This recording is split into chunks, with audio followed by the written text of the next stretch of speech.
So this week you will start working on the second part of your business plan, and I want to share with you a little information and a resource that you can use to make this portion of your business plan a stronger portion. So if you come to our eLearn class and click on course information and content, you will find that there is a module on the bottom of the modules list titled Business Plan. In that business plan, you can click on the outline and see that this week you will be doing this portion called the market analysis. So in this, you're going to write me two parts. You're going to give me a market characteristics part, and then you're going to give me a target customer profile part. So how do you know what to put in there? Your best option is to come to the Purdue guide that is linked to your eLearn. Come down to page number 3, and it gives you an overview of how to write your market characteristics. So things you want to include is the size of your market, the location, the history, maybe current trends. You want to look at what opportunities would exist for your market. If you scroll to the next page, it tells you to include what is the threat of new rivals entering the market, what are potential substitute products, who has the power to buy or supply or sell, are there other rivals of the industry, what are government regulations. I'm going to use tomato production as an example. And if you were going to write your business plan to be in the tomato production industry, you probably would want to have a discussion about the fact that you are located in a county close to Granger County. And if you were looking at the threat of new competitors, you could think about the cost associated with new tomato farmers entering the market. But you'd also need to talk about things such as heirloom varieties and a new move towards organic varieties and people wanting to buy products at local farmers markets.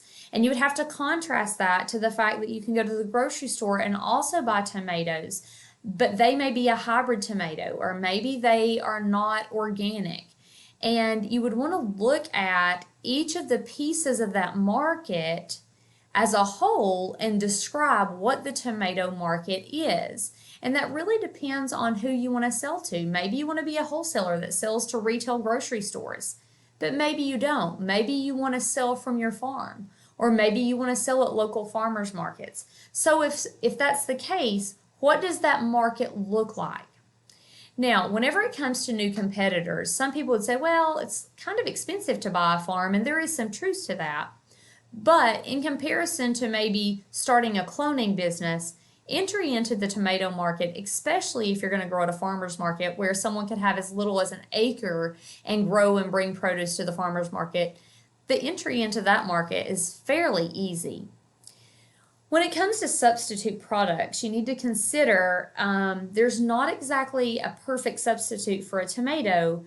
But if you're looking at vegetables as a whole, there are a lot of substitute products.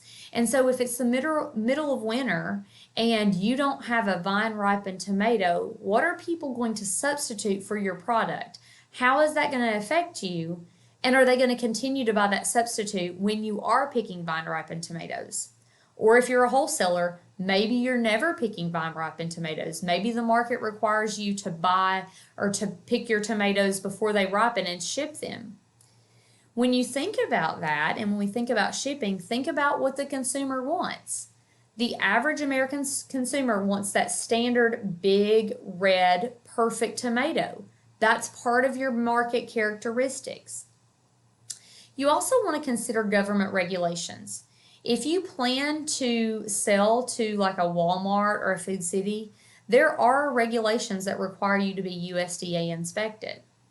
And so for whatever your business plan is, you're going to need to think about these different components of the market and describe the market that you are in to the reader and describe what are the situations that can impact your business. The second portion is the target customer profile. Whenever you start to explain to me your target customer profile, I'm not asking you to tell me anybody can buy our product. Of course they can. But do you expect your customers to be local, regional, national? Do you expect your customers to be old, young, male, female, low income, middle income, upper income? Are there things behaviorally that differentiate your consumers? So if you are going to sell at a local farmer's market and you expect to raise organic tomatoes, then the people who are looking for that product, they do have some similar beliefs and they have similar values, and you need to explain that.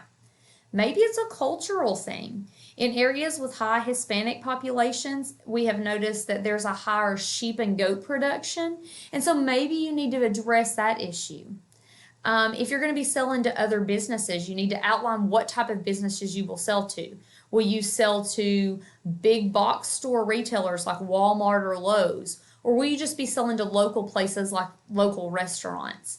How will you get your business there? Are these people who are going to expect you to bring your product to them, or are they large companies that will pick up those products? So as you're working through this, really give some attention to detail, because later you will write an advertising or promotion plan, and your promotion plan will need to tie back to those target customers that you identify here.